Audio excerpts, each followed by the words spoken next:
Coming up on City Spotlight, we will be talking Casey with the Mayor of Casey, Nik Groothuis, and Megan McMillen, Casey Economic Development Director. We'll discuss Casey's economic development and the potential growth moving forward. We will also talk about public works in Casey and the new water line coming to Casey. And we'll discuss the world's biggest creations and its impact and exposure that it's had on Casey. It's all things Casey, next on City Spotlight.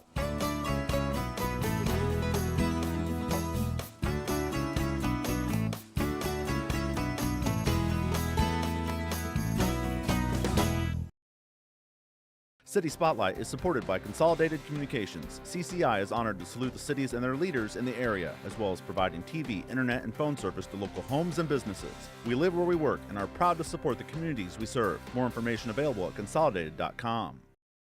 And thank you to all of you for joining us for this latest episode of City Spotlight. Today, we'd like to welcome a new town to the program, Casey. And joining us in the studio today is the Mayor of Casey, Nik Groothuis. Welcome, Nik.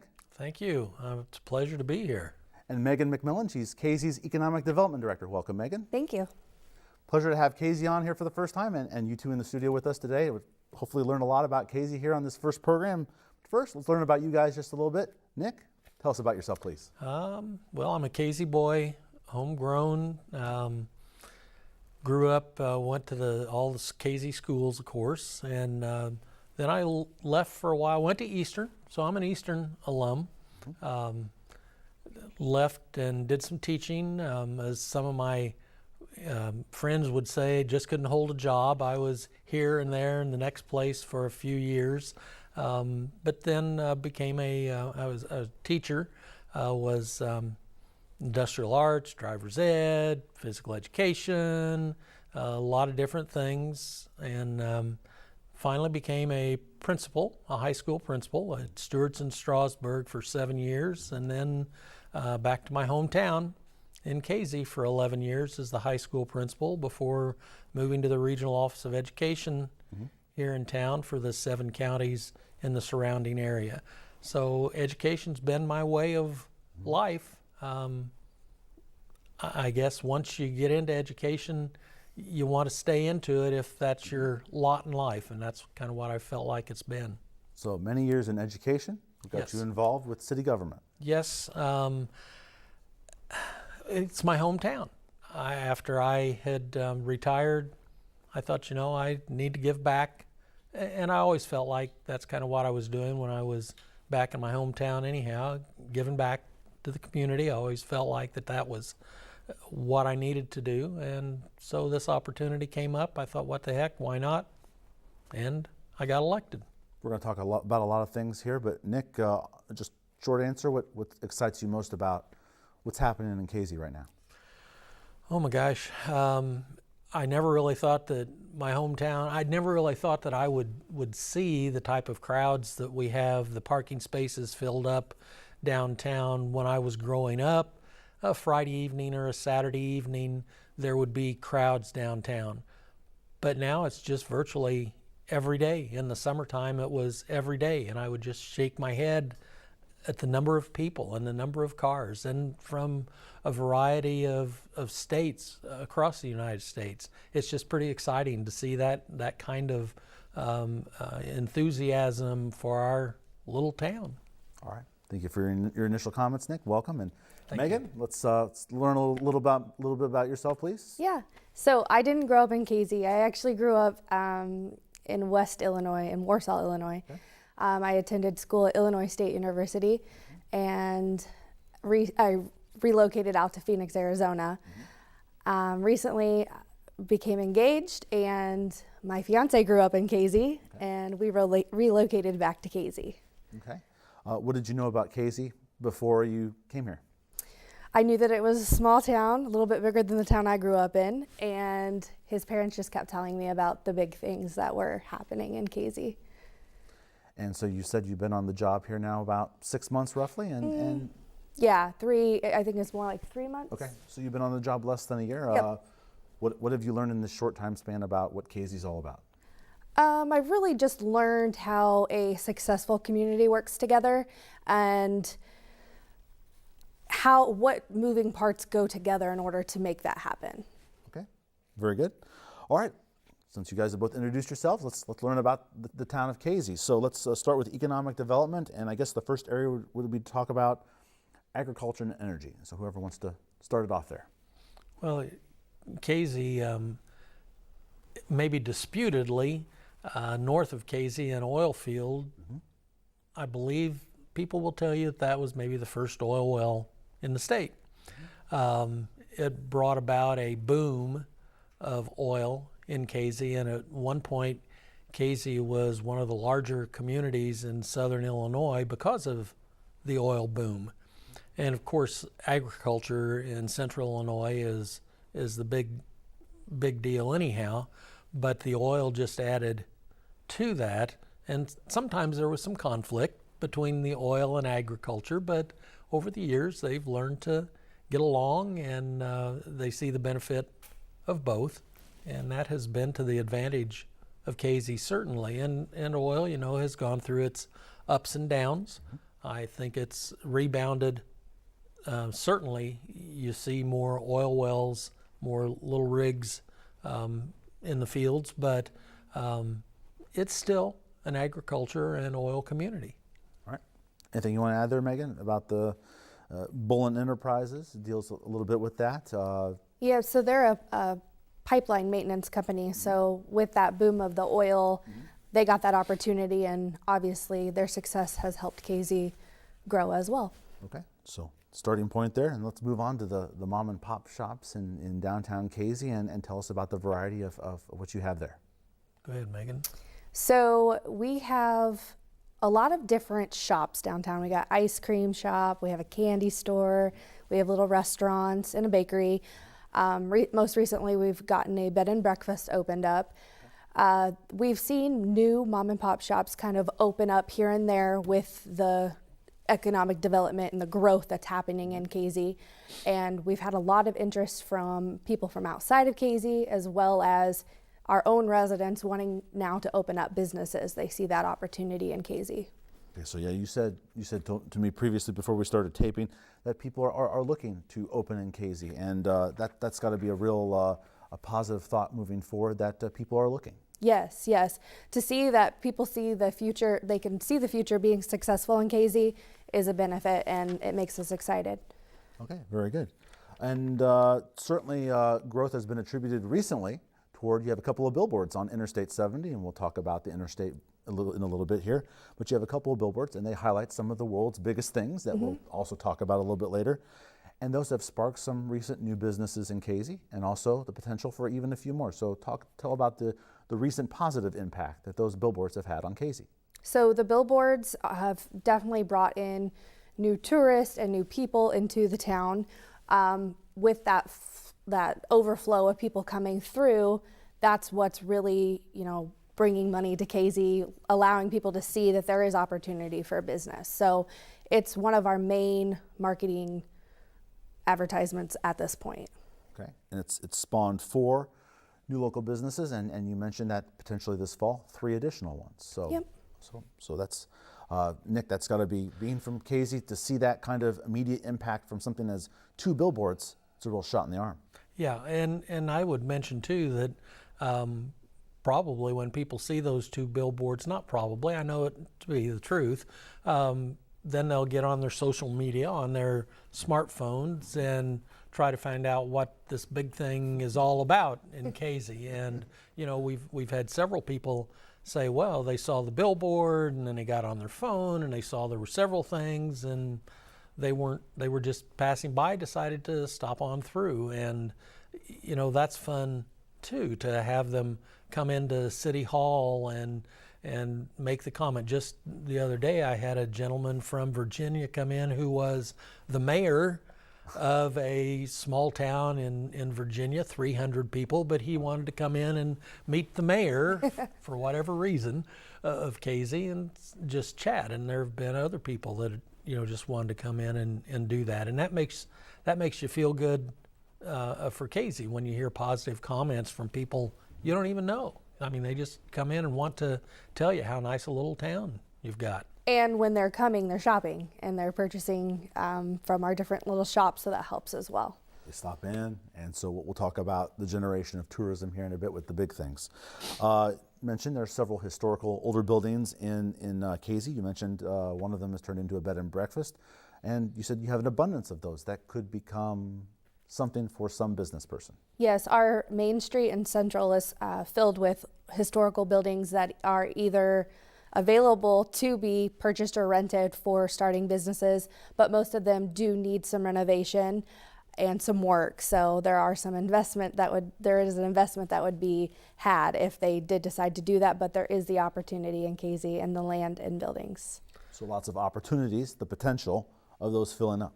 I think tender loving care is what they need. I always say we're not so different than any other small community in central Illinois or across the United States, where the storefronts have just gradually gotten unused, and now fortunately Casey is at a point where some of those stores could be put back in use. But as I said, they need some tender loving care, and we've had some of that. We've had an antique dealer come in and renovate a couple of those buildings. We've had, as Megan said, the new hotel. We just recently was contacted by an individual who had purchased a couple of storefronts downtown. Another individual purchased an adjacent building to her current building, and I think has merchants lined up to go into there. So there is an abundance of opportunity, but people are going to have to invest a little bit if they want to do that. But I think they see that as a positive thing for Casey. And most of those buildings are early 1900s, late 1800s buildings, so they need some care. Common comments that we've heard here on City Spotlight with other smaller communities. So there's obviously the potential, and that's a good thing. We just talked about the interstate and the location of having an interstate right there by you. Several communities here on City Spotlight are by the interstate, and that leads to opportunities as well. So talk about that strength of having Interstate 70 right there. When I was growing up in Casey, and shortly before and after I graduated, 70 was being put in as part of the Eisenhower Initiative for interstates across the United States. And at that point, I don't really think people really realized what kind of an impact the interstate might have. I think they thought of it more as a negative, because now people wouldn't be traveling on Route 40, US 40. They'd be bypassing the city of sorts to the north of Casey, and people just felt like, well, just one more thing now, nobody will come into town. It's had just the opposite effect.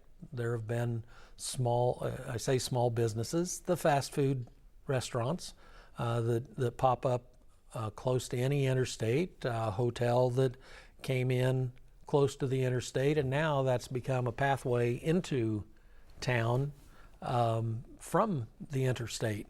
And the people that will pull off to get gas at one of the gas stations or get a sandwich at one of the fast food places, now they'll just go ahead and wander into town, and we've got attractions now to keep them in town for a while too. So certainly has been a boon.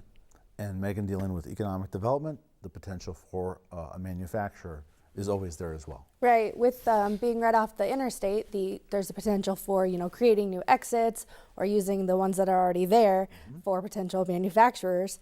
But also, I think that Casey is utilizing the interstate great with using it for marketing and advertising as well.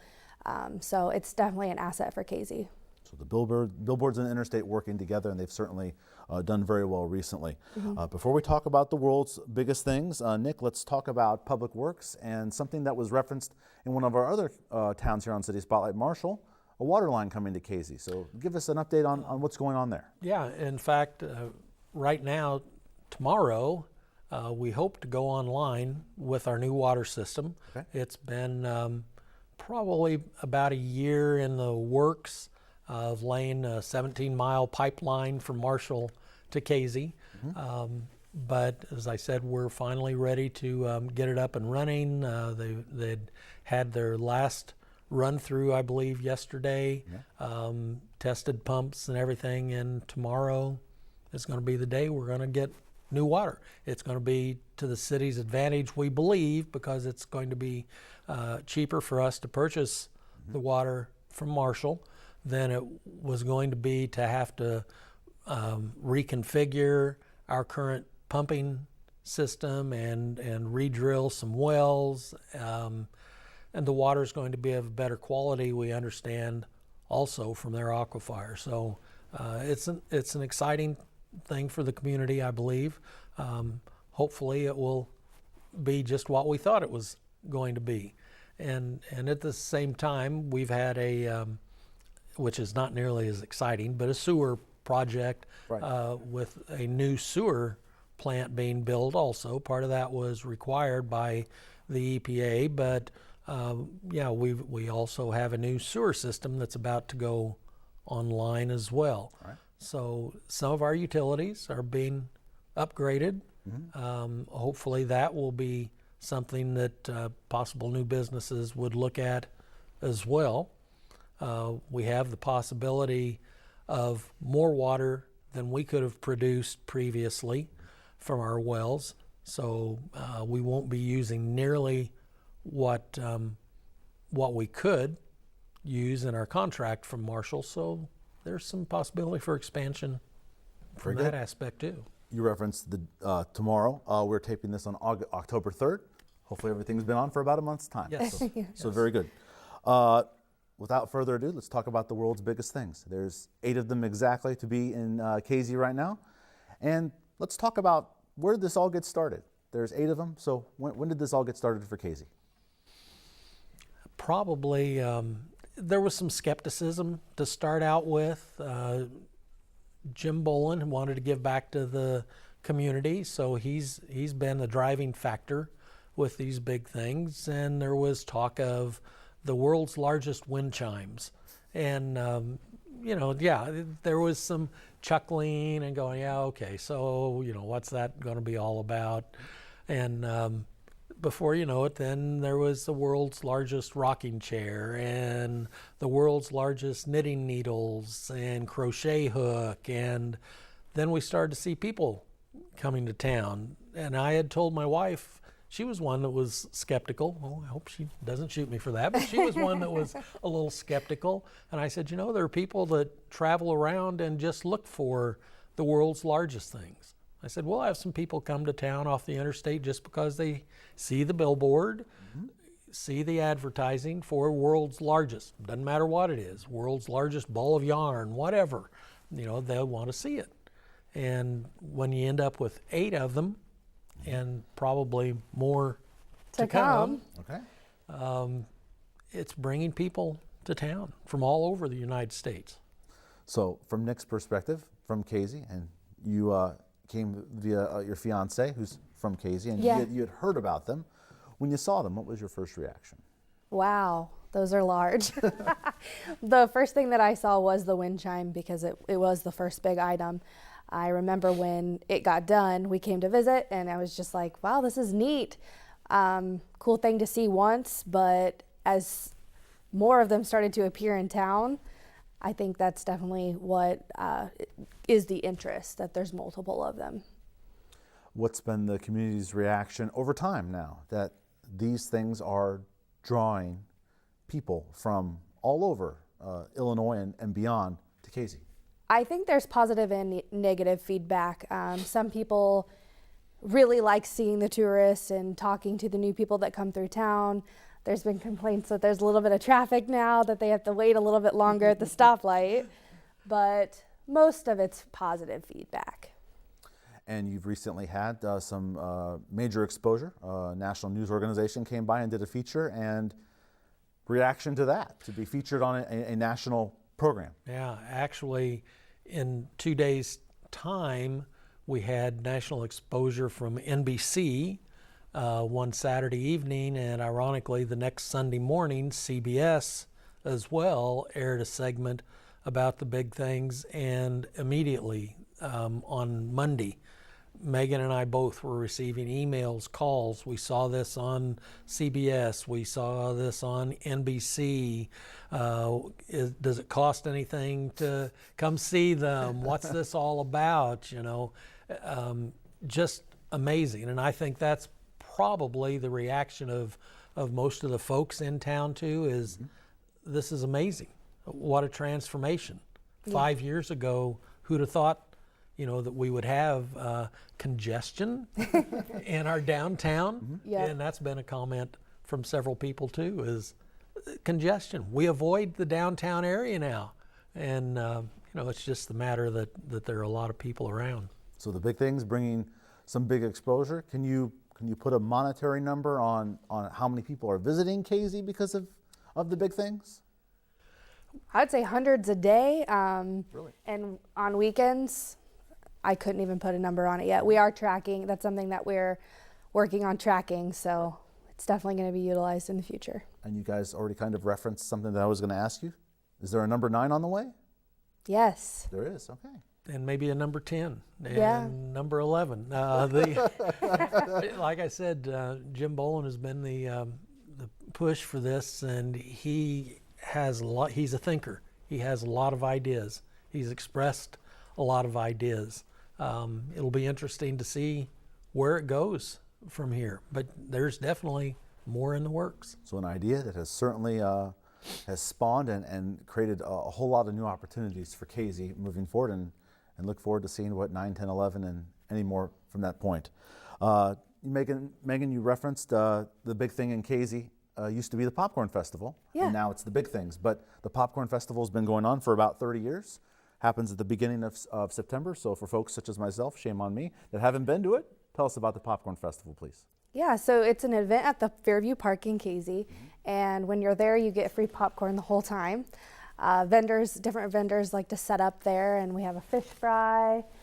This year was actually my first year going, so Nick, do you have anything to add to that? Oh, it's a family-friendly event, a 3-day event over Labor Day weekend. I hesitate to say it's a homecoming, but we do see a lot of people coming home for the Popcorn Festival. And it's just people wandering around and talking with friends that maybe they haven't seen for a while. They sit and get to listen to some entertainment that's provided, and again, that's all free of charge. No admittance fees to that. Craft vendors, a huge car show with amazing cars. It's just a fun weekend. I think everybody looks forward to that weekend from Casey. It also draws a lot of people in Yes.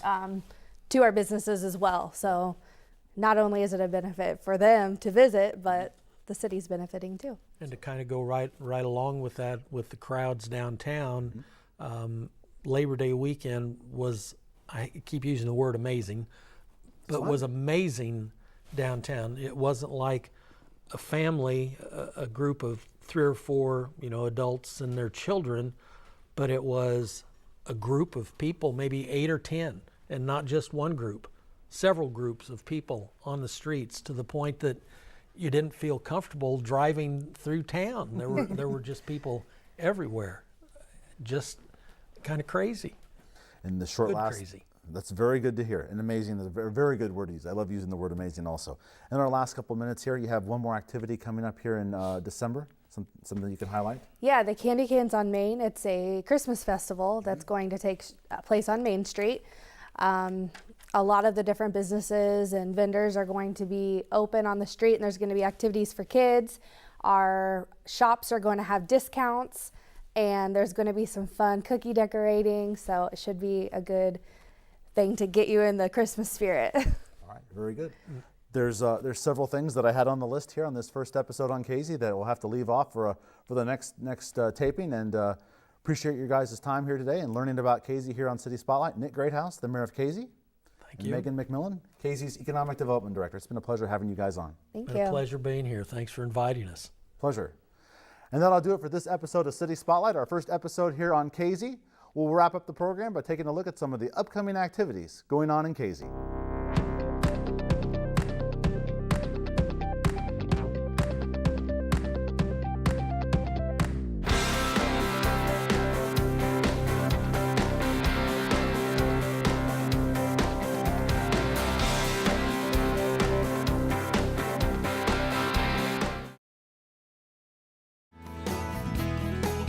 City Spotlight is on YouTube. Past episodes can be viewed on East Central Illinois towns that have been featured on City Spotlight. Just search on YouTube City Spotlight with the show number and the name of the town. Listed on your screen are the recent episodes of City Spotlight. City Spotlight is supported by Consolidated Communications. CCI is honored to salute the cities and their leaders in the area, as well as providing TV, internet, and phone service to local homes and businesses. We live where we work and are proud to support the communities we serve. More information available at consolidated.com.